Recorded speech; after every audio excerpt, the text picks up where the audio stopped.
तेरी मधुर मधुर मुस्कानियाँ, तेरी मधुर मधुर मुस्कानियाँ, बलिहार राघव जी, बलिहार राघव जी, बलिहार राघव जी, बलिहार राघव जी।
तेरी बंद बंद मुस्कानियाँ, तेरी बंद बंद मुस्कानियाँ, बलिहार राघव जी, बलिहार राघव जी, बलिहार राघव जी, बलिहार राघव जी।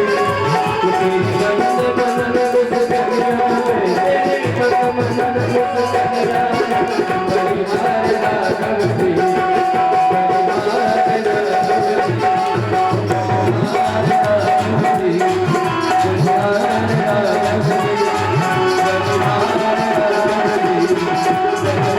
बंद बंद मुस्कानियाँ, तेरी बंद बंद मुस्कानियाँ, बलिहार राघव जी,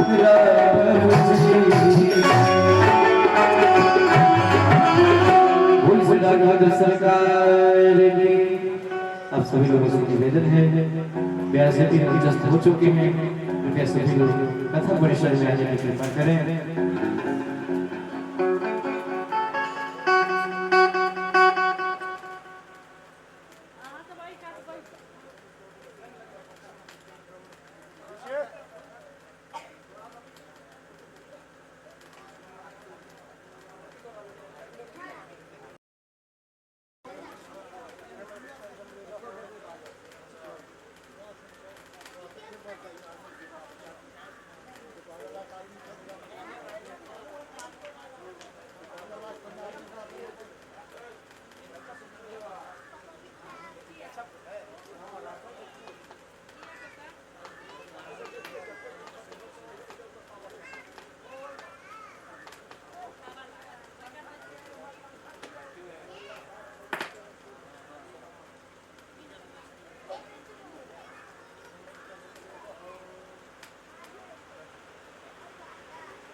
नमामि सर्वदा नमामि।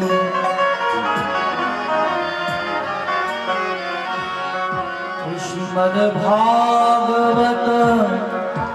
भगवान की है आरती, आरती श्री भागवत भगवान की है आरती, पापियों को पाप से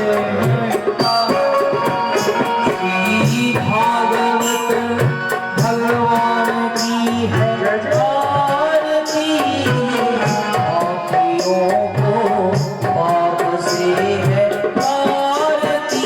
श्री भागवत भगवान की है आरती, पापियों को पाप से है तारती। ये अमर ग्रंथ ये मुक्ति पंथ ये पंचमा वेद निराला, नव ज्योति जगाने वाला।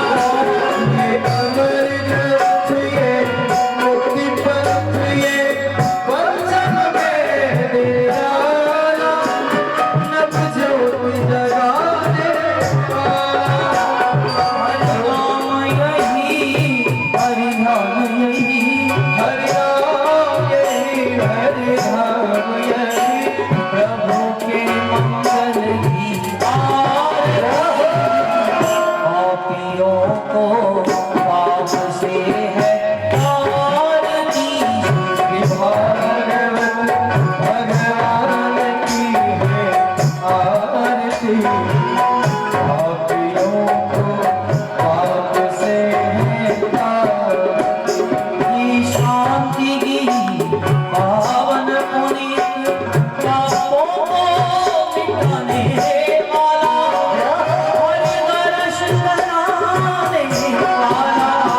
ये शांति गीत पावन पुनीत पापों को मिटाने वाला, हरि दर्श कराने वाला। ये शांति गीत पावन पुनीत पापों को मिटाने वाला, हरि दर्श कराने वाला। शांति गीत पावन पुनीत पापों को मिटाने वाला, हरि दर्श कराने वाला। ये सुख करणी ये दुख हरणी, ये सुख करनी ये दुख हरनी, ये प्रभु प्रीतम की आरती, पापियों को पाप से है आरती। श्री भागवत भगवान की है आरती, पापियों को पाप से है तारती। श्री भागवत भगवान की है आरती, पापियों को पाप से है आरती। श्री भागवत भगवान की है आरती, पापियों को पाप से है तारती। ये मधुर बोल जग पंथ खोल सत मार्ग बताने वाला, बिगड़ी को बनाने वाला। ये मधुर बोले जग बंद खोल, सद्मार्ग बताने वाला, बिगड़ी को बनाने वाला। ये मधुर बोल जग पंथ खोल सत मार्ग बताने वाला, बिगड़ी को बनाने वाला। ये मधुर बोले जग बंद खोल, सद्मार्ग बताने वाला, बिगड़ी को बनाने वाला। श्री राम यही श्याम यही श्री राम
बलराजी महाराज की, बलभाग्य भैलाल की, पुराना रमन सरकार की, गंगा यमुना महारानी की, राधा रानी की, शबुदेव भगवान की, आनंद कंद भगवान की, जय जय श्री राधे, जय जय श्री राधे, जय जय श्री राधे।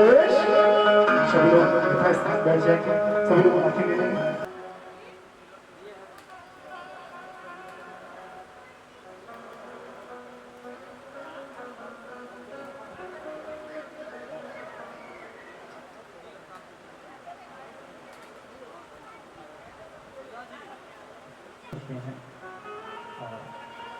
परम सुंदर कथा की मंद मंदाकिनी गंगा रूपी रस रसार्थ को हृदय में कर्ण कर्णित कर मन को अनुग्रहित करते हैं।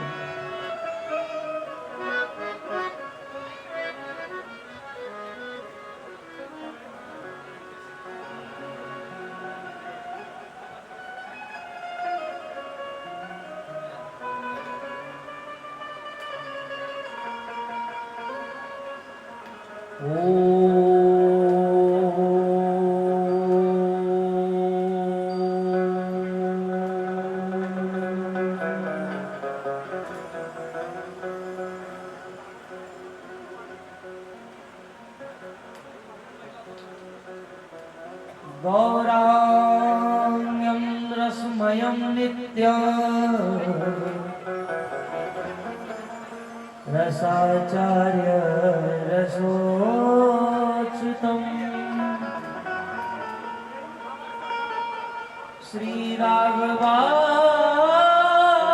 श्रीराघवाचार्य देवाख्यम् सद्गुरु प्रणमाम्यहम्।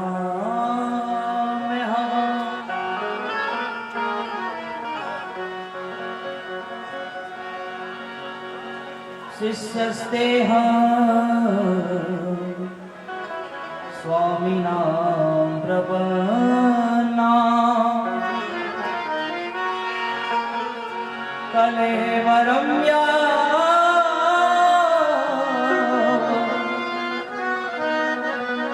दिदं हितोऽन्यं चदिदं हितोऽन्यम्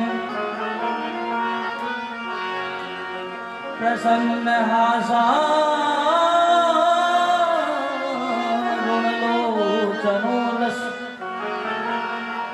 न मुखाम्बुजो ध्यानपदश्चतुर्भुज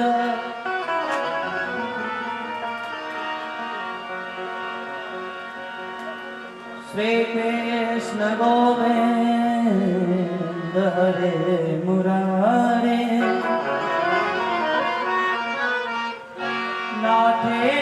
नाथेति नामानि मुहुर्वदन्ति मुहुर्वदन्ति यत्ते सुजात चरणाम्बुरहस्तनेशो पीतासने प्रियदधीमहितकुशेषु यत्ते सुजात चरणाम्बुरहस्तनेशो पीतासने महिकर्कशेषो महिकर्कशेषो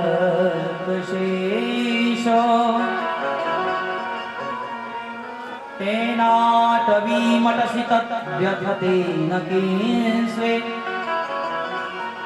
पूर्वादिविरमतिं निर्वदायुषाम्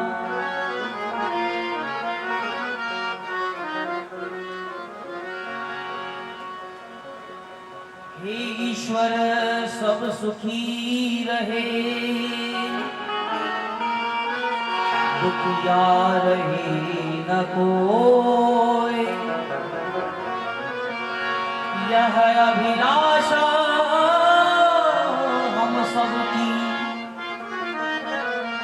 जग में पूरी होए,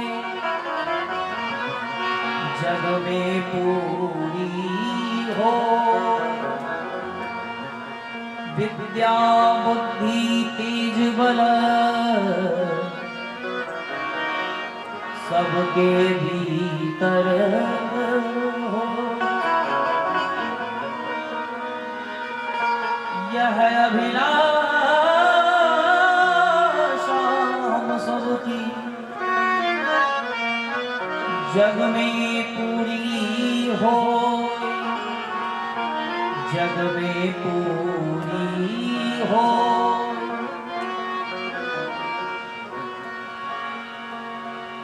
वांछा कवाय मदयन्द निजात रूपम नीमाननेव रूप ब्रह्म पिता चतुल्यम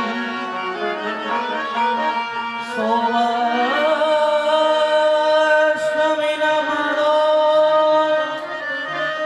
न भवेन किंस्वित् कर्माय विधाय रज निजमानसं पुत्र निजमानसं पुत्र। श्रीमते रामानुजायै नमः। श्रीमद्गुरुचरणकमलेभ्यो नमः। श्रीमातृपितृचरणकमलेभ्यो नमः।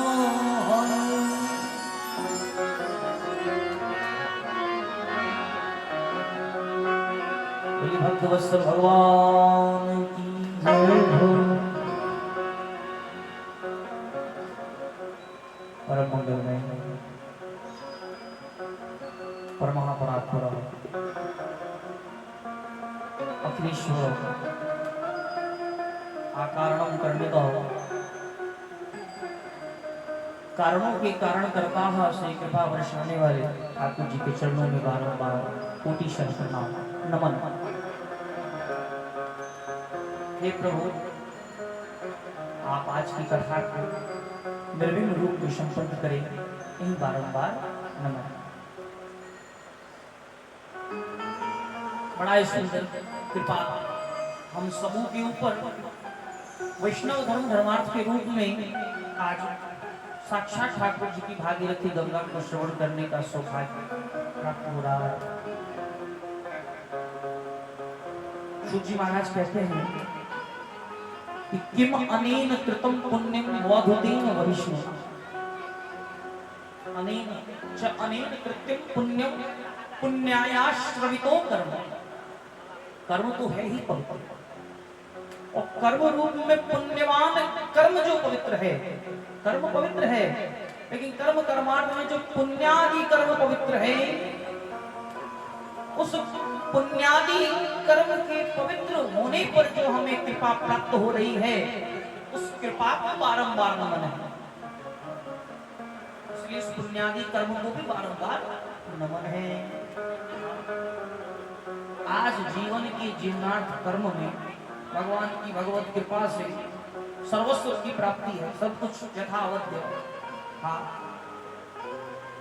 और क्या कहा जाए महाराज, 2 समय का भोजन तो बड़ा सुलभ होता है, वो तो सबको प्राप्त है ही कम से कम। लेकिन जिस हरी चर्चा में हम बैठे हुए हैं, ये तो उस 2 समय भोजन पाने वाले प्राणी को भी प्राप्त नहीं है, निश्चित रूप से। क्यों? क्योंकि विशुद्धा मना क्रियते कर्म, क्योंकि हमारा जो मन है ये विशुद्ध हो चुका है, और विशुद्ध मन से प्रीति का अनुग्रह नहीं किया जा सकता। महाराज, विशुद्ध मन की प्रीति को लेकर के अगर कहा जाए, ये पुत्र पुत्र क्यों कह रही है? उसी समय सामने में जो शयन कक्ष था, उसी शयन कक्ष पर घड़ी न गया हुआ था, शरीर तो विद्यमान था। रक्त रंजित पांचों पुत्रों का शरीर पांचों पांडवों ने देखा। अपार दुख की पीड़ा व्यक्त हुई महाराज, दुख द्रवित होते हुए द्रौपदी रोते हुए पांचों पांडवों से कह रही हैं कि हे पंच स्वामियों, आप जैसे 5 वीर स्वामी के होते हुए मेरे जीवन में प्राय कष्ट का संसार लगा ही रहा। मेरे जीवन में हर प्रकार का कष्ट सहा, लेकिन मुझे आज जो कष्ट प्राप्त हुआ है, इस कष्ट की अनुभूति में शब्दों में भी नहीं कर सकती हूँ, कल्पना नहीं कर सकती हूँ जो कष्ट मुझे आज मिला है। अर्जुन ने जैसे ही मित्रों की दशा देखी, भीम तो आक्रोश में, क्योंकि भीम को भोजन हट कहा गया है, क्योंकि भीम को भोजन विशेष चाहिए। तो भोजन विशेष पाने से बुद्धि में क्रूरता का विशेष जागृतपन हुआ। तो भीम उसी समय कहता है कि जिसने भी उत्कृष्ट कार्य किया है, उसको मैं अपनी गदा से शरीर को 2 भागों में परिणित कर दूंगा।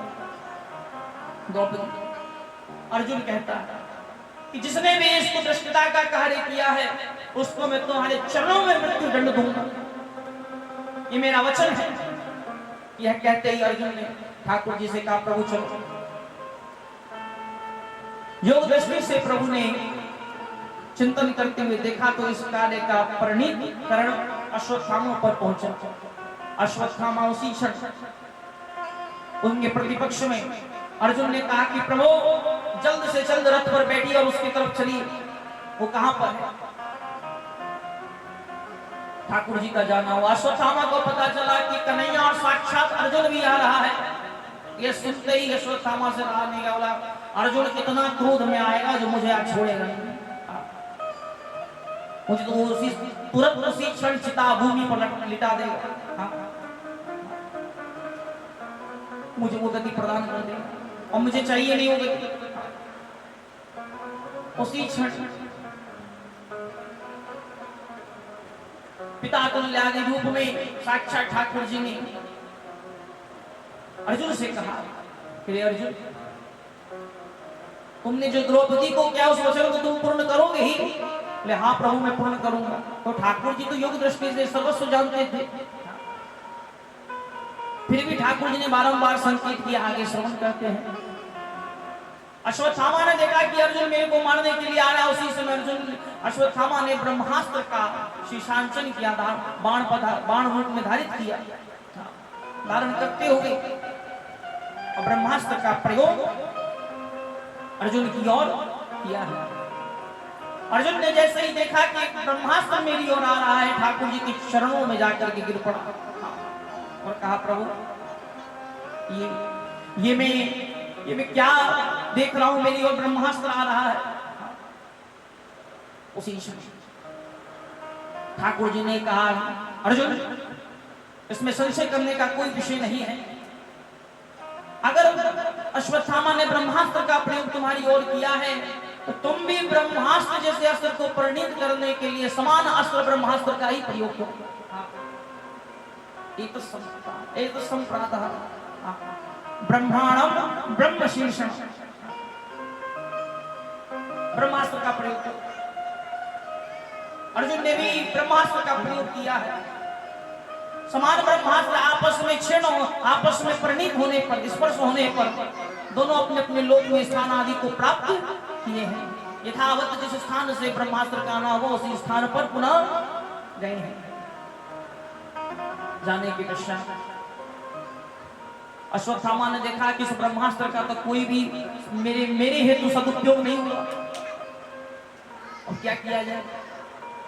अर्जुन उसी समय दौड़ करके गए हैं। जब तक अश्वत्थामा कुछ सोचता उसी क्षण अश्वत्थामा की भुजाओं को पकड़ा है और उसी समय उसको लेकर के चलने लगे। ठाकुर जी ने उस समय संकेत किया है कि अर्जुन मेरा बारंबार तुमसे आदेश एवं निवेदन है, इस अश्वत्थामा को यहीं पर मृत्यु दंड दे दो। भी जानते थे प्रभु की आगे चला जाएगा। द्रौपदी के पास माँ है, स्त्री है, स्त्री रूपी शरीर करुणा और वत्सला का प्रतीक होती है, इसलिए वो अपने सामने में किसी भी पुरुष को मृत्यु दंड देते हुए देख नहीं सकती। भले उसने कितना भी कुदृष्टि को कलंकना का कार्य, कलंकित का कार्य क्यों न किया हो।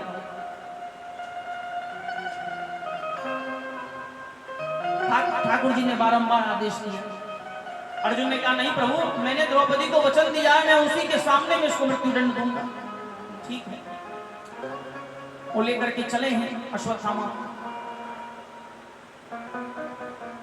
अर्जुन जाकर के कहता है कि देख द्रौपदी, तेरे सामने में पुत्रों के हत्यारे को लेकर के आया हूं, बस मुझे आदेश करो, मैं इसको मृत्युदंड दूं। उसी क्षण महाराज द्रौपदी इस प्रकार की करुणा विहारिता में पुत्र के शोक से तो रो ही रही थी, लेकिन उसी समय सूत जी महाराज वर्णन करते हैं, यदा मृधे कौरव संजयाना वीरेश्वतो वीर गतिं गतिषु भृगोदरा विद्य गदा विमर्शे भग्नोरुदंडी धृतराष्ट्रपुत्रे। द्रौपदी को सर्वस्व मालूम है कि ये जो अश्वत्थामा है किसके संग में परिणीत था, धृतराष्ट्र जैसे पुत्रों का इसने साथ दिया, सब कुछ मालूम है, फिर भी द्रौपदी यही कह रही है उस अश्वत्थामा को समक्ष देखने के पश्चात। क्या कह रही हैं सुनिए, कितना सुंदर उपदेश करी है अर्जुन को स्वामी जी। माता शिशूना निधनं सुताना निशम्य घोरं परिताप्यमाना। स्वामी जी, मैं जानती हूँ कि इसने मेरे पुत्रों का मृत संचल स्थान दिया है, लेकिन माता शिशूनाम निधनम सुदाना, इसकी माँ जो है जब ये चला जाएगा तो इसकी माँ निधन हो जाएगी। क्यों? क्योंकि स्वामी जी रहे नहीं, पुत्र एक है, इसके जाने के पश्चात माँ की सेवा करने के लिए रहेगा। मेरे पास में 5-5 पुत्रों का शोक है, तो 5 स्वामी भी तो हैं जिनके संग में शोक को व्यतीत कर सकती है, लेकिन निशम्यम घोर परिपक्व मानम, इसकी माँ का जीवन तो घोर हो जाएगा। इसलिए तदारुदद्वास्पकुलाकुलाक्षी ताम शांतव्यनाहं किरीटमाली। इसलिए स्वामी जी, मेरा आपसे बारंबार आग्रह है कि आप इसको जिस अवस्था जन्म लेकर के आए थे उसी अवस्था जन्म में छोड़ दीजिए, छोड़ दीजिए अश्वत्थामा। भीम ने जैसे इस वचन को सुना, जो भीम बताया मैंने आपको अभी वो भोजन विशेष ग्रहण करने वाला, तो भीम कहता है, हे द्रौपदी, तुम भले कुछ भी सोचो, तुम्हें जो करना है वो करो, लेकिन मैं अपने पुत्रों के हत्यारे को नहीं छोड़ूंगा, आप कुछ भी हो जाए।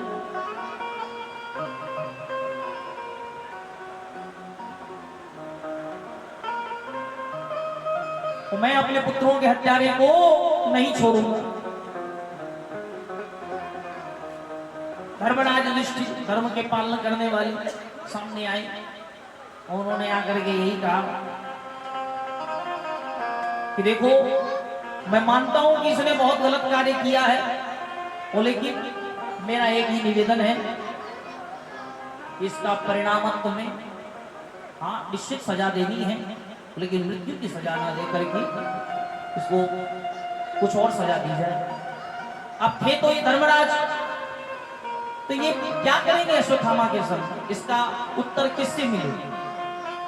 ठाकुर जी के पास आए, ठाकुर जी से पूछा कि कन्हैया आप ही बताओ कि क्या किया जाए। कन्हैया ने कहा, सुनो, हो आप धर्मराज पूछ मुझसे रहे हो, धर्म से पूछो, धर्म क्या कहता है। धर्मराज से पूछने के लिए गए, तो धर्मराज ने यही कहा युधिष्ठिर से, हे युधिष्ठिर, कि ब्रह्म बंधुर्नहन्तव्या आतुताई बदाहरण मयि भोगयमानात परिपालनुशासनम्। ब्रह्म बंधुर्नहन्तव्या, ये ब्राह्मण है। धर्मराज कह रहे हैं अश्वत्थामा युधिष्ठिर जी से कि ये ब्राह्मण है, रूपी मृत्यु नहीं, स्वाभिमान रूपी मृत्यु की प्राप्ति हो, इसका स्वाभिमान धरणी में परिणित हो जाए, भूमि पर गिर पड़े। क्या किया जाए? बोले महाराज, वही है कि ब्राह्मण का सर्वात सबसे बड़ा धन जीवन में उसका कमाया हुआ ऐश्वर्य यश की प्राप्ति होती है। बोले इसने जो भी प्रताप कमाया है इसका वही तुम छीर्ण कर दो, इसको मृत्यु की प्राप्ति हो जाएगी। ठीक है। अश्वत्थामा के मध्य भाग मस्तिष्क में जो मणि विद्यमान था अपमान करवाना चाहता था। उसी क्षण हाथ में एक अस्त्र लेकर के भीम आया है और भीम ने आदि मूछ और आदि बाल काटी है। आदि मूछ आदि बाल काटने के बाद गधे पर बैठा करके संपूर्ण सभा में समस्त सभावासियों को प्रजा को दर्शन करवाया और प्रजा ने हंस हंस करके अश्वत्थामा के ऊपर यथाभियत रूप में कहते ना कि जिस प्रकार का क्रूरता का कार्य किया था उसी प्रकार का प्रजा ने हाय प्रणीत करी है। देखो तो सही, ऐसा भी पुरुष होता है जिसने 5 यौवन शिशुओं का वध कर दिया हो। इस प्रकार से समस्त प्रजाओं ने इसको उलाहना दी। अश्वत्थामा को अपने आप में गौरव का विषय समझना चाहिए। मेरे को पांडवों ने छोड़ दिया, काम तो मैंने मृत्यु का किया था लेकिन इन्होंने मुझे जीवित छोड़ दिया। लेकिन ये ना सोच करके अश्वत्थामा की बुद्धि और क्रोध में द्रवित हो गई। और अश्वत्थामा क्या सोचता है, इन 5 पांडवों ने मुझको छोड़ करके बहुत बड़ा गलत कार्य किया है, इतना अपमान करवा करके मुझको छोड़ दिया, अब तो मैं इनके वंश में जल देने वाला भी नहीं छोड़ूंगा। उसी समय सूचना मिली अश्वत्थामा को, वे अश्वत्थामा अब द्रोही कौन गया है जो तू वंश में जल देने के लिए कह रहा है कि किसी को नहीं छोड़ूंगा। अश्वत्थामा ने निरीक्षण किया और जैसे निरीक्षण किया तो उसी समय अश्वत्थामा को स्मरण आया, अरे अभिमन्यु जिस समय चक्रव्यूह में मारा गया उसी समय अभिमन्यु की भार्या उत्तरा गर्भ से थी। तो क्यों ना आज उत्तरा के गर्भ रूपी शिशु का संचार किया जाए। शिशु संचार परिधीना मृत्यानाम समयागतः समृद्धि नहीं होगी। पुत्रायाम कल्पिताग्रज, पुत्र रूपी कल्पिताग्रज को गर्भ में ही मृत संचन का स्थान दिया जाए। ये कह रहे हैं।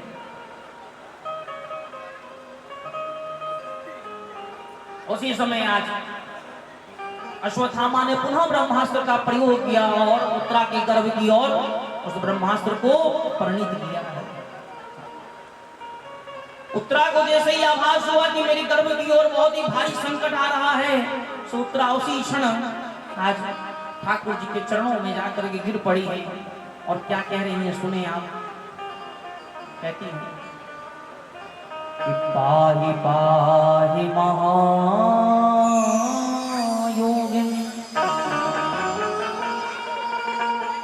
देव देव जगत्पते नान्यं तुद्भयं पश्ये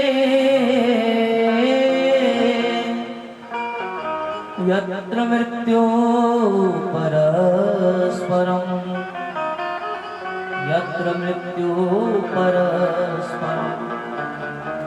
पाहि मां हे महायोगी मेरी रक्षा करिए, महायोगी देवादिदेव मेरी रक्षा करिए। प्रभु सांसारिक प्राणी तो एक दूसरे के मृत्यु के कारण तो होते ही हैं, लेकिन मैं आप ही से पूछना चाहती हूँ क्योंकि आप महायोगी हैं। क्या है आप? महायोगी हैं। इसलिए मैं आपसे पूछती हूँ, क्या इसने संसार का दर्शन किया है? अभी संसार को इसने देखा है गर्भरूपी संतान में? इसका क्या दोष है? इसलिए देव देव जगतपति नान्यम तद्भयं पश्ये यत्र मृत्यु परस्पर। इसलिए परस्पर इस प्रकार का कार्य इस शिशु के साथ नहीं होना चाहिए, इस शिशु की क्षति नहीं होनी चाहिए। ये शिशु आपके चरणों में है प्रभु, भले ही मेरा प्राण चला जाए। उत्तरा कह रही है कि भले ही मेरा प्राण द्रवित हो जाए लेकिन मेरे पुत्र को, मेरी संतान को क्षति नहीं होगी। कामं दहतु मानाथं मामेव गर्भो निपात्मा मम कामहूत दहतु, अर्थात मेरे गर्भ रूपी संतान की आप रक्षा करें। ठाकुर जी ने उत्तरा की करुणा रूपी पुकार को सुना और उसी समय उत्तरा से कहा, हे उत्तरा, वो संतान प्राय तुम्हारे ही हितैषी हित का नहीं है, अपितु समस्त पांडवों की हित करने का करता है, उसको निश्चित ही आना है, इसकी चिंता न करो, तुम अपना नेत्र बंद करो।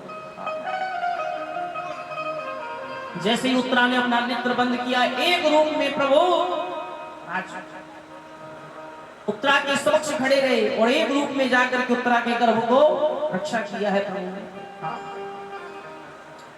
गर्भ परिणीत करके उत्तरा के बालक, उत्तरा रूपी बालक की रक्षा करते हुए उस संतान को गर्भार्थ में प्रभु का दर्शन प्राप्त हुआ। आगे चल करके हम वर्णन सुनेंगे कि कर्ता और वक्ता दोनों ऐसे महापुरुष थे कि दोनों ने भगवान का गर्भ में ही दर्शन प्राप्त किया। कल सुखदेव जी महाराज ने गर्भ समय में ही, गर्भ काल में ही माया मुझ पर ग्रसित ना हो, इसलिए माया रूपी नारायण भगवान को बुला करके आशीर्वाद प्राप्त किया गर्भ के समय में ही। और आज उत्तरा रूपी संतान भी अपना दर्शन गर्भ में ही प्राप्त कर रहे हैं भगवान। ब्रह्मास्त्र का जवाब प्रभु ने बड़े अच्छे तरीके से दिया, प्रणीत किया और उत्तरा के गर्भ की रक्षा प्रभु ने करी है। बोल भक्त वत्सल भगवान की। आज उत्तरा के बालक की रक्षा हुई। रक्षा होने के पश्चात पांडवों का शोकानुकूल शोक समय जब खत्म होता है, उसी समय एक समय ठाकुर जी कुंती बुआ के पास गए, क्योंकि कुंती मां बुआ हुई, और बुआ जी से जाकर के कहा कि बुआ, और मुझे अब जाने की आज्ञा दो, आज मुझे जाना है। वो कहाँ जाना है प्रभु? बोले मेरे भी तो परिवार है, मेरे माता पिता है, मुझे वहां जाना है, मुझे जाने की आज्ञा दें आप। हाँ? आज कुंती मां इस बात का गौर करती हैं कि मेरी महल में ऐसा कौन सा ऐसा विषय आ गया है जो प्रभु मुझको छोड़कर जाने की बात कर रहे हैं। जब संपूर्ण महल की चारों दिशाओं में आंख फैला करके देखा तो एक ही चीज नजर आई, यशस्व वैभव की प्राप्ति, सुख समृद्धि की प्राप्ति। आज जैसे ही प्रभु ने सुख समृद्धि का आसन दे दिया, तो आज प्रभु जाने की बात कर रहे हैं। तो क्या कह रही हैं बुआ? कुंती मां रोते हुए आज कहती हैं कि प्रभु मेरे सामने में तो ये बुआ संबंध आप जोड़ रहे हैं, लेकिन मैं आपको एक रूप में जानती हूँ। क्या? कि नमस्ते पुरुषम त्वाद्यम। प्रणाम है, कुंती बुआ प्रणाम कर रही हैं। हाँ, बुआ जी से पूछ रहे ठाकुर जी, बुआ तूने मेरे को इस रूप में भी पहचान लिया? हाँ, मुझे पहचान लिया तूने? प्रभु कोई मेरे सामने में बुआ का फेरा मत मांगो। मैं आपको वास्तविक रूप में जहां आपका स्थान है, उस यथातुल्य स्थान से मैं आपको वंचित नहीं कर सकती, इसलिए मेरा बारंबार आपको उस स्थान पर प्रणाम है।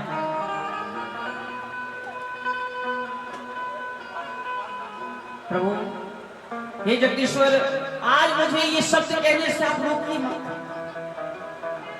इस शब्द के द्वारा आपकी गरिमा दर्शाने दीजिए, आप है कौन? बुआ प्रति संबंध में तो मैं आपके अकारण रूप का दर्शन नहीं कर पाती हूं, इसलिए मुझे आज कहने दीजिए। ठाकुर जी के नेत्रों में अश्रु प्रवाह होने लगा बुआ के मुख से ये संदर्भ सुनने पर। उसी समय कहते हैं, बुआ तूने आज मुझे अगर भगवान संबोधन कर ही दिया है तो मुझे प्यारे, दुख भी मुझे प्यारे हैं। छोड़ू मैं किसे, छोड़ू मैं किसे, छोड़ू मैं किसे भगवान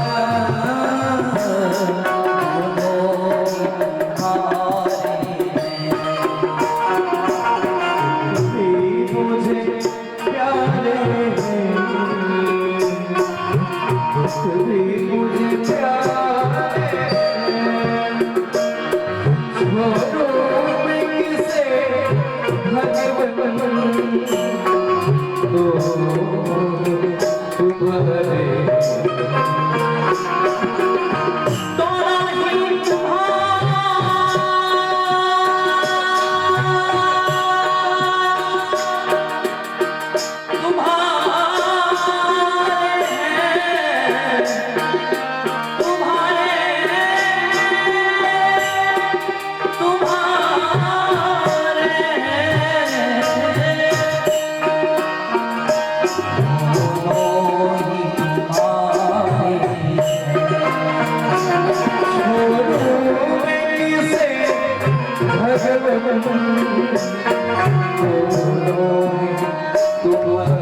हंसते हैं, दुख में सब रोते हैं, सुख में सब हंसते हैं, दुख में सब रोते हैं।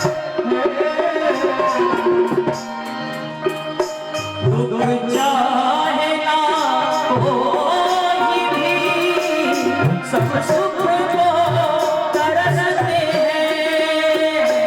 दुख चाहे ना कोई भी, सब सुख को तरसते हैं। सब सुख को तरसते हैं। संसार है, सुख मिले जिसे उसने, दुख भी वो सहारे हैं। सुख मिले जिसे उसने, दुख भी तो सहारे हैं। छोड़ूं मैं किसे, छोड़ूं मैं किसे, छोड़ूं मैं किसे भगवान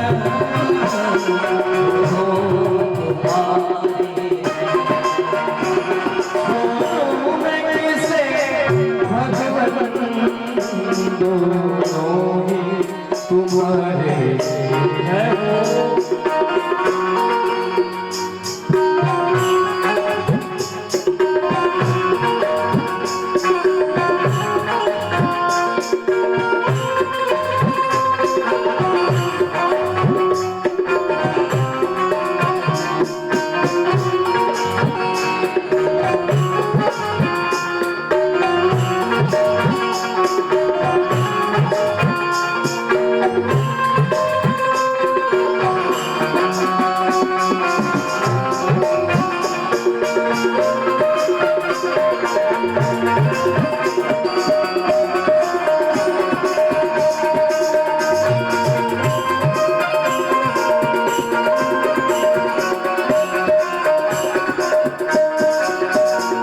सुख में तेरा शुक्र करो, दुख में फरियाद करो। सुख में तेरा शुक्र करो, दुख में फरियाद करो। जिस हाल में रख भगवान, मैं तुमको याद करूं। जिस हाल में रख भगवन, मैं तुमको याद करूं।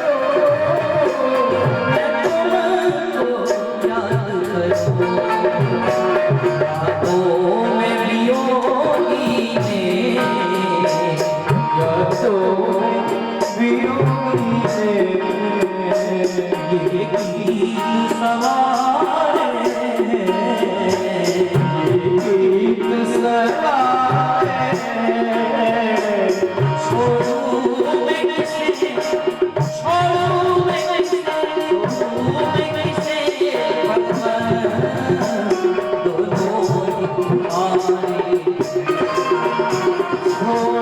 मैं किसे भगवन, दोनों ही तुम्हारे। दोनों ही तुम्हारे,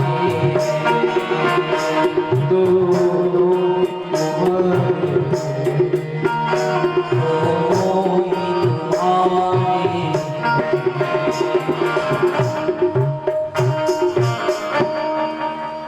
विपदा सन्तु न शाश्वतत्रा, Oh,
हंसी नहीं तो जीना भी क्या है जीना, लब पे हंसी नहीं तो जीना भी क्या है जीना, लब पे हंसी नहीं तो जीना भी क्या है जीना, लब पे हंसी नहीं तो जीना भी क्या है जीना।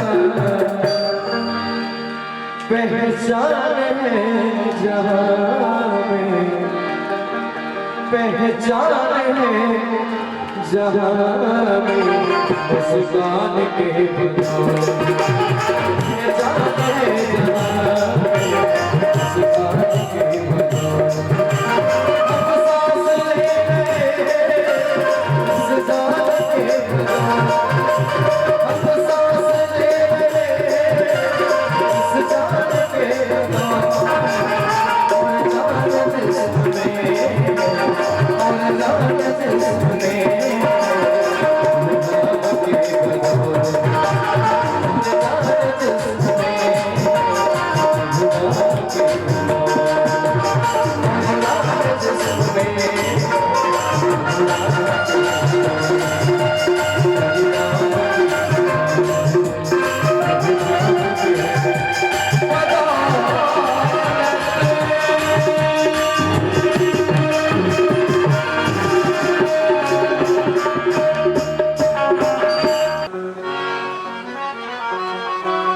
अरे मेरे शाम सलोने सरकार बना दो बिगड़ी मेरी, ओ मेरे श्याम सलोने सरकार बना दो बिगड़ी मेरी, मेरे शाम सलोने सरकार बना दो बिगड़ी मेरी, ओ मेरे श्याम सलोने सरकार बना दो बिगड़ी मेरी, बिगड़ी मेरी बाबा बिगड़ी मेरी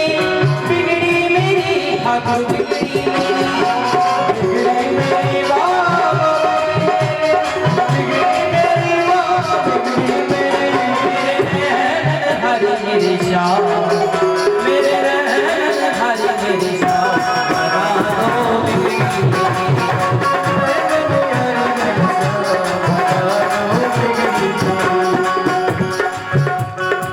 सुना है जो तेरी शरण में आए उसके सब दुखड़े मिट जाए, उसके सब दुखड़े मिट जाए, उसके सब दुखड़े मिट जाए। सुना है जो तेरी शरण में आए उसके सब दुखड़े मिट जाए, उसके सब दुखड़े मिट जाए, उसके सब दुखड़े मिट जाए। ओ मेरे जीवन के प्राणा, मेरे जीवन के प्राणा बना दो बिगड़ी मेरी, ओ मेरे जीवन की बना दो बिगड़ी मेरी, बिगड़ी मेरी ठाकुर बिगड़ी मेरी, बिगड़ी मेरी कान्हा बिगड़ी मेरे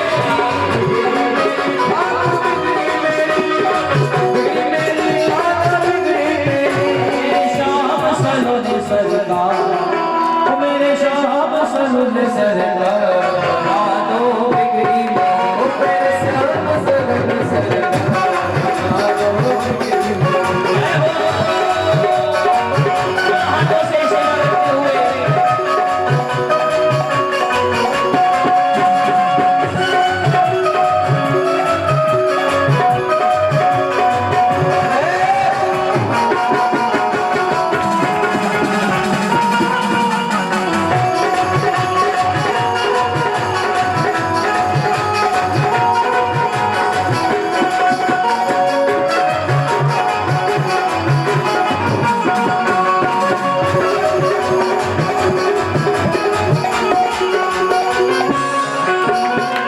अर्जी है मेरी मर्जी तुम्हारी, वृंदावन के बाके बिहारी,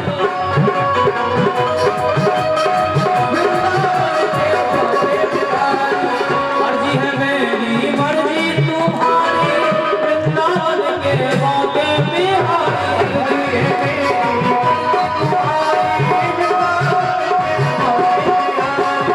वृंदावन के बाके बिहारी, वृंदावन के बाके बिहारी,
सरकार बना दो बिगड़ी मेरी, मेरे श्याम सरोज सरकार बना दो बिगड़ी मेरी, बना दो बिगड़ी मेरी, बना दो बिगड़ी मेरी, बना दो बिगड़ी मेरी, बना दो बिगड़ी मेरी, बना दो बिगड़ी मेरी।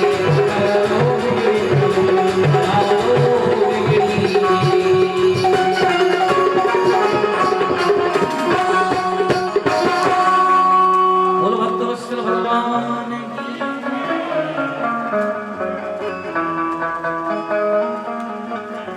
सुखाय वर्णन वर्णनादि करते हुए सुखदेव जी महाराज ने प्राय परीक्षित जी महाराज को ब्रह्मा जी के द्वारा मनुष्य सदरूपा का वर्णन करते हुए पंच संतान का वर्णन किए हैं। आकृति, देवहूति, प्रसूति, प्रिय व्रत और उत्तानपाद जैसी पंच संतानों का वर्णन इसमें हुआ है। हाँ, प्राय पांचों संतानों का वर्णन श्रवण करेंगे। सर्वप्रथम यहाँ पर पांचों कन्याओं, पांचों संतानों में से देवहूति महारानी का विवाह संपन्न होता है। देवहूति का विवाह ब्रह्मा जी के प्रायः मानस पुत्र कर्दम जी के द्वारा वर्णन किया गया है। कर्दम जी महाराज का जब जन्म हुआ तो जन्म होने के बाद उन्होंने देखा कि प्रायः सभी भ्राताश्रियों ने विवाह आदि किया है, लेकिन मैं विवाह नहीं करूंगा, ऐसा उनका दृढ़ संकल्प था। तो कोई कोई व्यक्ति क्या होता है, जोश में आकर के होश खो देता है। तो मैं यहाँ पर कर्दम जी के साथ में भी कुछ ऐसा ही हुआ। कर्दम जी महाराज ने कहा कि मेरा अपार दृढ़ संकल्प है कि मैं विवाह नहीं करूंगा, नैवम विवाह दर्शन, मैं विवाह रूपी मार्ग का दर्शन नहीं करूंगा। वन में जाकर के बैठ गए और बैठने के पश्चात अपार अवध विविध वर्षों तक तपस्या की। तपस्या करने के बाद में जब उन्होंने नेत्र खोला तो सबको खाते पीते मदिरा पान करते हुए जीवन मदमस्त व्यतीत करते हुए देखा। तो उन्होंने यही सोचा कि देखो यहाँ पर मैं मुनि वन में आकर के तपस्या कर रहा हूँ और सब संसार के आचरण अभी चरणों में मदमस्त हैं, तो मुझ मुनि के तपस्या करने से क्या ये कार्य सिद्ध हो जाएगा? सभी अपनी अपनी क्रिया छोड़ देंगे। तो उसी क्षण कर्दम जी ने कहा कि मैंने तो पिताजी को कह दिया था कि मेरा संकल्प है कि मैं विवाह नहीं करूंगा, लेकिन आज पता नहीं क्यों मेरा मन डगमगा रहा है। हाँ, मन डगमगाते हुए अब नेत्री श्री कर्दम जी महाराज का कहने तो जा नहीं सकता, लेकिन नारायण भगवान को पता चल गया कि पुत्र के मन में विवाह की इच्छा जाग चुकी है। पुत्र कहने तो नहीं आएगा क्योंकि संकल्प ले चुका है, इसलिए क्यों ना मैं ही जाकर के एक बार पूछूं। तो नारायण भगवान गए और जाकर के कर्दम जी से पूछा, हे कर्दम जी, मुझे ऐसा लगता है कि आपको तपस्या करते हुए बहुत समय हो गया, इसलिए अब आपको विवाह कर लेना चाहिए।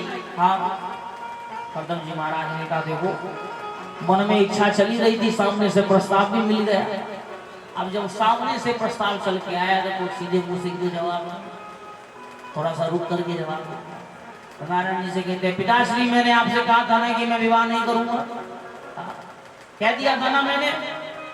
नारायण भगवान हंसते हंसते कहते हैं, मन मन भावे मुड़ हिलावे, है मन को भा रहा है, मुड़ भी हिलाना चाहता है लेकिन हिला नहीं रहा। बोले हमें मालूम है तुमने संकल्प ले लिया था, लेकिन कोई बात नहीं, उस संकल्प के लिए क्षमा प्रार्थना दे रहे तुम्हें, तुम विवाह कर लो। हाँ, ने कहा बार बार ठुकरा दूंगा तो क्या पता भगवान नारायण विवाह का प्रस्ताव लेके भी आए, लेके भी चले गए, तो इसलिए उससे क्षण कहा ठीक है पिताश्री आप कहते हैं तो विवाह कर लेंगे, लेकिन मैं आपसे एक ही चीज कहना चाहूंगा कि विवाह तो मैं करूंगा, लेकिन मुझे विवाह करने के पश्चात संतान के रूप में आप ही मुझे प्राप्त, ये मेरे को आशीर्वाद दो तो मैं विवाह करूं। ठीक है, तुष्टो हमद्य तव मान विमानदाया शुश्रूषया परमया परया च भक्त्या।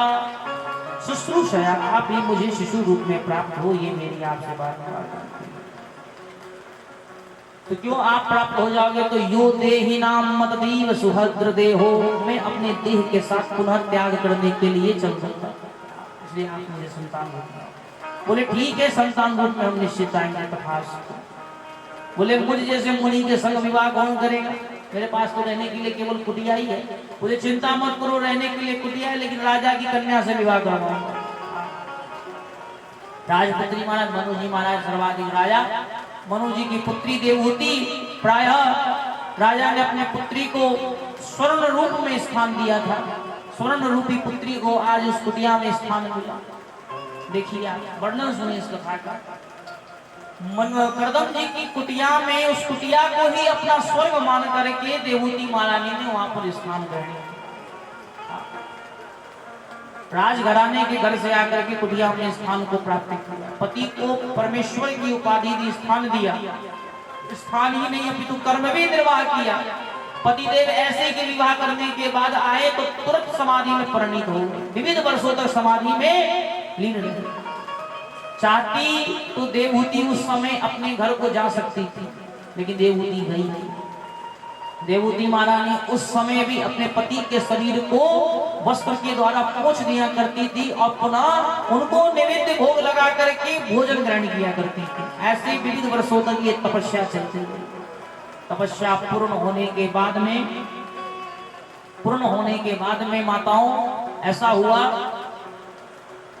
कि बैठे थे महाराज बिना मूछ दाढ़ी के, लेकिन जब समाधि में से उठे तो इतनी बड़ी बड़ी दाढ़ी और इतना बड़ा मूछ, हाँ, जो शरीर में परिणित हो गया।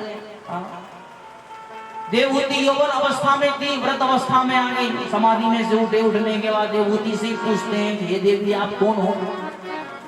देवहूति से जब पूछा तो देवहूति ने कहा वाह प्रभु आप मुझे भूल गए, विवाह करके लाए थे और लाने के बाद में छोड़ दिए तो सो समझे चली गई होगी। नहीं प्रभु मुझे देवहूति से कहा अरे देवी तुम यहीं पर हो, अभी तक गई नहीं पिता के पास में, मेरे को लगा तुम तो चली गई होगी। और मैंने तो ऐसे प्रभु का दर्शन कर लिया था जो उन्हीं के दर्शनार्थी में मैं विविध वर्षों तक लगा रहा। सुंदर से सरोवर में जाकर के कपिल श्री करदम जी महाराज और देवहूति महारानी उस सरोवर में स्नान करी है। 20 वर्ष की अवस्था में करदम जी महाराज हुए हैं और 18 वर्ष की कन्या देवहूति महारानी हुई है। और यहाँ से आज संतान प्राप्ति हेतु का कार्य प्रारंभ किया। संतान में सर्वप्रथम प्रभु ने तो कहा था हम आएंगे ही, लेकिन सबसे पहले 9 पुत्री को जन्म दिया। 9 पुत्रियों को जन्म देने के पश्चात करदम जी महाराज आश्चर्य में कि देखो यहाँ तो बोले थे कि मैं ही आऊंगा, लेकिन आए तो नहीं। 9 पुत्री का भार और भेज दिए मेरे पास। महात्मा रूप में करदम जी जैसे मुनिदेव ने 9 पुत्रियों का विवाह भी किया। कला रविर्भूति अनुसया गति अरुधंती रंधा क्रिया शांति, ये सब पुत्री थी। इनका विवाह ब्रह्मा जी के मानस पुत्रों के द्वारा, ब्रह्मा जी के प्रायः पुत्रादि के द्वारा संपन्न हुआ है। सुने उस पुत्रों का नाम मरीचि, पुलहस्त, भृगु, अत्रि, पुलह, वशिष्ठ, अंगिरा, क्रतु, अथर्वा। इन सभी पुत्रों के साथ में विवाह संपन्न हुआ। विवाह संपन्न होने के बाद 10वें संतान के रूप में श्री करदम जी महाराज के जीवन में साक्षात भगवान नारायण ही कपिल के रूप में आज प्राप्त हुए हैं। बोले कपिल देव महाराज की। तम त्वां गताः शरणं शरण्यं स्वभृत्या सरतरो कुठारं जिज्ञासयाहं प्रगते पुरुष नमामि सद्धर्म विदां वरिष्ठम्। तो यहाँ पर भगवान कपिल देव जी आए हैं। बोले प्रभु बस आप ही के आने की देरी थी, अब मुझे स्थान देने जा रहा हूँ, अब आप और माँ यहाँ पर रहे, माता श्री के साथ। और यहीं से कपिल देवहूति संवाद प्रारंभ होता है। सूक्ष्म रूप में लेंगे यहाँ पर कपिल देवहूति जी महाराज दोनों जो है सो आपस में स्थान, भले ही पुत्र माता के लिए पुत्र रूप में था, लेकिन माँ ने भी पुत्र को यथावत गद्दी दी। गद्दी पर पुत्र बैठे हैं, बैठने के बाद वहीं पर उस गद्दी रूप से वचनों का वर्णन किए। माँ कहती है कपिल देव जी महाराज, हे प्रभु आप मुझे एक बात बताएं। निर्विणम निद्राम भूमि सरिंद्रिय तृष्णात। सरिंद्रिय तृष्णा, ये मेरी इंद्रियां तृष्णा की मांग क्यों कर रही है? मैं अपने मन को इस इंद्रिय रूपी संदर्भ से दूर रखना चाहते हैं, लेकिन पता नहीं क्यों इंद्रियों में जाकर के सामंजस्य होकर के मलिन होता जा रहा है। मैं संतों के सत्संग में बैठती हूँ, लेकिन संतों के आचरणों से दूर हूँ कि संत के आचरण कैसे हैं। मुझे आचरण पता है, मुझे हिंसा अहिंसा रूप में संतों का आचरण जानना है। क्या जानना है देवी? बोले यही। तो संतों का आचरण वर्णन दिया। वो प्राय महात्माओं का संदर्भ कैसा रहता है? क्या है? तितिक्षिवा कारुणिका सुहृदया। महात्मा बड़े तितिक्षु होते हैं। कैसे? बोले मन के तितिक्षु होते हैं। कैसे मन रूपी तितिक्षु? बोले संत हृदय नवनीत समाना। बोले संत का हृदय कैसा होता है? बोले नवनीत के समान होता है। नवनीत, बोले नवनीत का अर्थ बतलाया मक्खन। बोले मक्खन के समान होता है, इसलिए तितिक्षु। संत सहनशील बहुत रखने के लिए। बोले कैसे? बोले पृथ्वी की तरह। पृथ्वी माम शरणम, जैसे पृथ्वी शरणांगत में रहती है, हर प्रकार के भार को सहती है। पृथ्वी पर कोई हथौड़ा जला दे तो वो भी भार सहती है, पृथ्वी पर कोई सुंदर सा भवन बना दे तो उसका भी भार सहती है।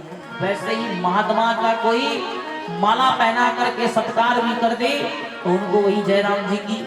और महाराज किसी ने बड़ी सभा में अगर कह दिया, वाह महाराज महात्मा जी आपकी दाढ़ी बड़ी सुंदर लग रही है, तो महात्मा का स्वभाव उस माला अर्पण करते समय में जैसा था वैसा ही उस समय भी रहेगा।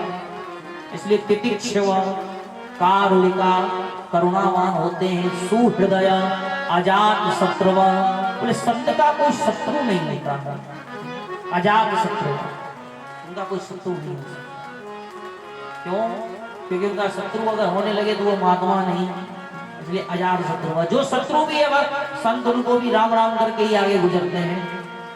ऐसा करके संतों के आचरणों का वर्णन किया।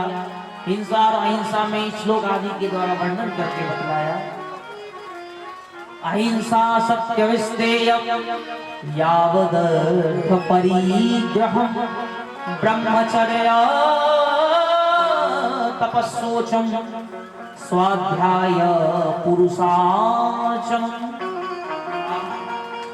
जो अहिंसावादी होगा वो महाराज पुरुषार्थ से विमुख होगा, तो पुरुषार्थ की प्राप्ति नहीं किया होगा। इसलिए अहिंसा सत्यमिस्तेयम,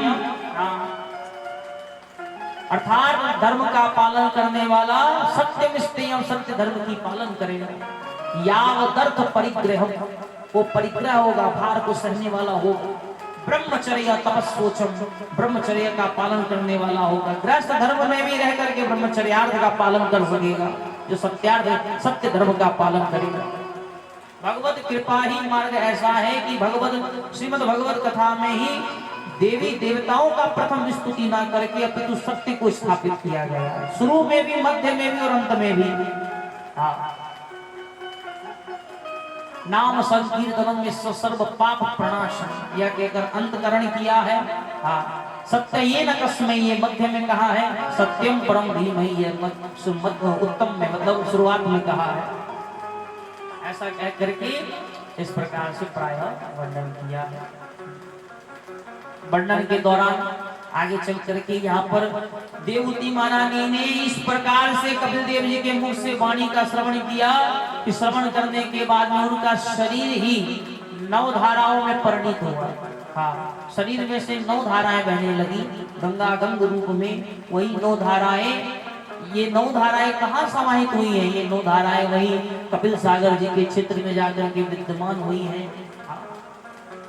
उसी स्थान पर ये जाकर के देवहूति महारानी के द्वारा शरीर वहां पर उनका स्थान स्थित हुआ है। आज भी गंगा सागर जैसे परम क्षेत्र में कपिल देवहूति जी की कुटिया का दर्शन होता है। वहीं पर स्थान पर कपिल देवहूति की कुटिया का भी वर्णन किया गया है। जी, कपिल देवहूति के संवाद आदि को यहीं पर विराम आदि करते हैं। आगे की हम कथा में बढ़ते हैं। 5 संतानों में से पहली संतान का वर्णन हुआ। द्वितीय संतान आकृति, आकृति का विवाह रुचि प्रजापति के संग में संपन्न हुआ। प्रजापति और प्रसूति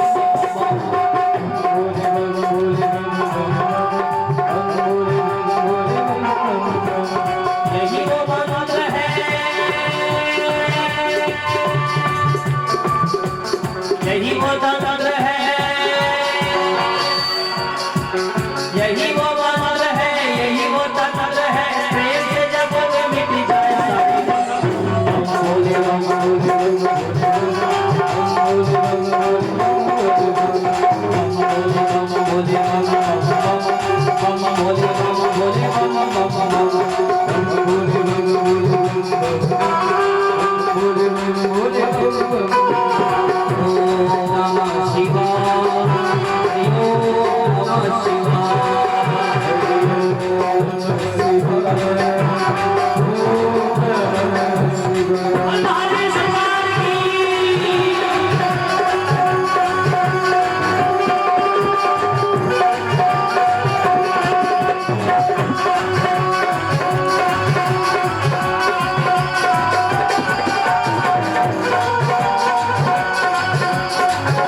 कभी जोगी कभी गुरु कभी बाल ब्रह्मचारी देव आदि देव महादेव पुरारी महादेव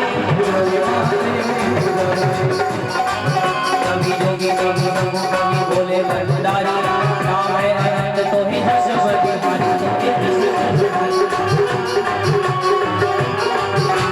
शिव का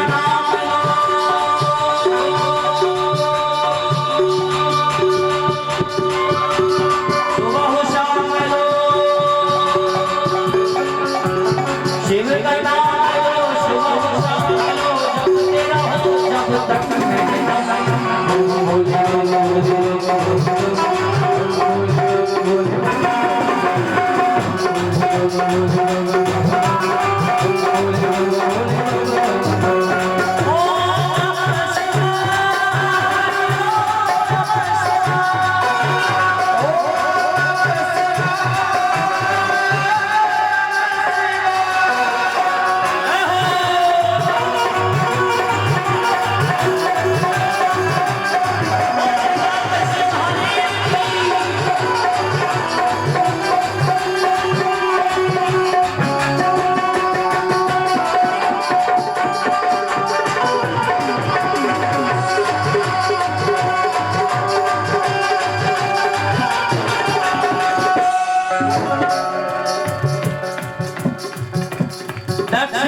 खेल रही है जटा में गंगा, खेल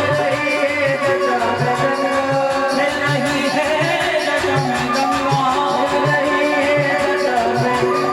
आज डमरू की गजबंगा, आज डमरू की गजबंगा, अकबर थाल लगा पर अकबर थाल लगा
अरे श्यामा तेरी आरती, कन्हैया तेरी आरती, सारा संसार करेगा कर जोड़ के। श्यामा तेरी आरती, कन्हैया तेरी आरती, सारा संसार करेगा कर जोड़ के। तेरी आरती, कन्हैया तेरी आरती, सारा संसार करेगा कर जोड़ के। सिर पर सोहरा और दुल्हन के हाथ करेगा कर जोड़ के।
करेगा कर जोड़ के।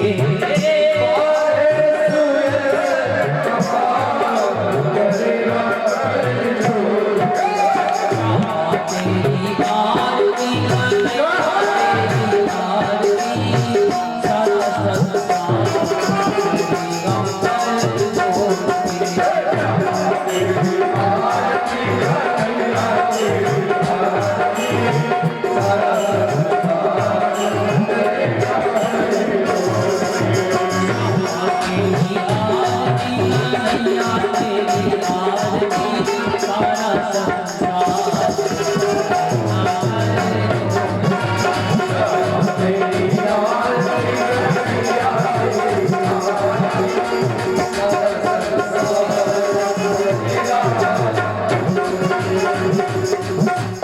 रमण बिहारी तुलना तुम्हारी, रमण बिहारी तुलना तुम्हारी, रमण बिहारी तुलना तुम्हारी, रमण बिहारी तुलना तुम्हारी। आओ सखी आरती बल सबकी, आओ सखी आरती बल सबकी। जगत बंसी वाले बोल के राजा, जगत बंसी वाले बोल के राजा, मेरी अखियाँ रस रही अब तो आजा। जगत बंसी वाले बोल के राजा, मेरी अखियाँ रस रही अब तो आजा।